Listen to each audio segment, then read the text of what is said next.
افسوس کی بات ہے کہ ایک شخص جو 3 مرتبہ وزیر اعظم رہ چکا ہے اور جو چوتھی مرتبہ وزیر اعظم بننے کا خواب لے کر پاکستان آیا، اور مزے کی بات یہ ہے کہ ان آٹے کی بوریوں میں سے آٹے کی بجائے چوکر نکل رہا ہے جو کھانے کے قابل ہی نہیں ہے. تو کم از کم اگر میاں صاحب کی تصویر ہی لگانی ہے اور ان کو اتنا ہی آپ نے شرمندہ کروانا ہے تو کم از کم آٹا تو صحیح اس میں تھیلوں میں ڈالیں تاکہ لوگ کھا تو سکیں اور آپ کو دعا تو دے سکیں، لوگوں کی بد دعائیں تو نہ لیں. ہم نے اپنے 30 دنوں کے اقتدار میں اب تک 15 بڑے بڑے منصوبے شروع کیے ہیں، جن میں سے سب سے پہلا منصوبہ خیبر پختونخوا کی 100% آبادی کے لیے صحت کارڈ کا اجرا ہے، جس میں ہر خاندان کو 10 لاکھ روپے تک علاج کی فری سہولت میسر ہے. ساتھ ہی ساتھ بلین ٹری منصوبہ دوبارہ سے شروع کیا گیا ہے، جس کے تحت لاکھوں کی تعداد میں خیبر پختونخوا میں درخت لگائے جائیں گے. اس کے علاوہ رمضان پیکج کے تحت 10 لاکھ خاندانوں کو مالی امداد دی جا رہی ہے تاکہ وہ رمضان میں اپنے خوراک کی، کھانے پینے کی اشیاء کی ضروریات کو پورا کر سکیں.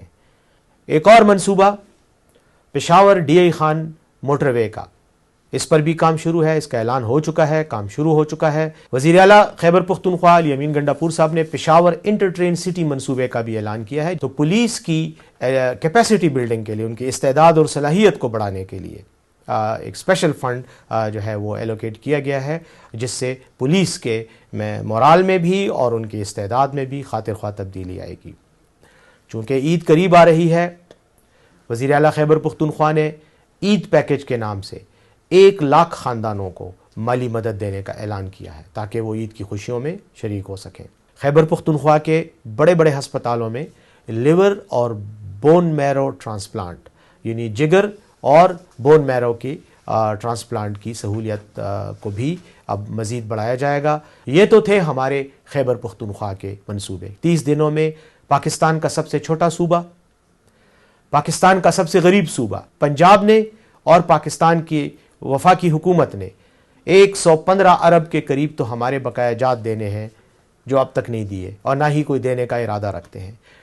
اس غریب صوبے نے اپنے محدود وسائل میں یہ کام کیے. وہاں ایک محترمہ ہے شہزادی صاحبہ، نام نہاد شہزادی ہیں، تخت کوئی نہیں ہے، بادشاہت کوئی نہیں ہے، لیکن خاندانی وراثت کے تحت وہ شہزادی بنی ہوئی ہیں. نام ان کا ہے مریم نواز.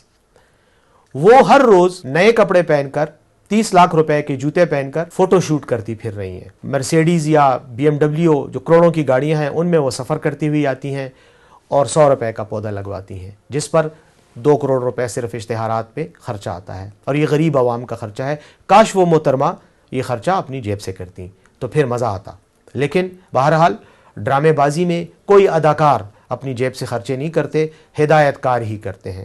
افسوس کی بات ہے کہ ایک شخص جو 3 مرتبہ وزیر اعظم رہ چکا ہے اور جو چوتھی مرتبہ وزیر اعظم بننے کا خواب لے کر پاکستان آیا، اور مزے کی بات یہ ہے کہ ان آٹے کی بوریوں میں سے آٹے کی بجائے چوکر نکل رہا ہے جو کھانے کے قابل ہی نہیں ہے. تو کم از کم اگر میاں صاحب کی تصویر ہی لگانی ہے اور ان کو اتنا ہی آپ نے شرمندہ کروانا ہے تو کم از کم آٹا تو صحیح اس میں تھیلوں میں ڈالیں تاکہ لوگ کھا تو سکیں اور آپ کو دعا تو دے سکیں، لوگوں کی بد دعائیں تو نہ لیں. تو یہ ہے ہماری کارکردگی اور یہ ہے محترمہ کی کارکردگی.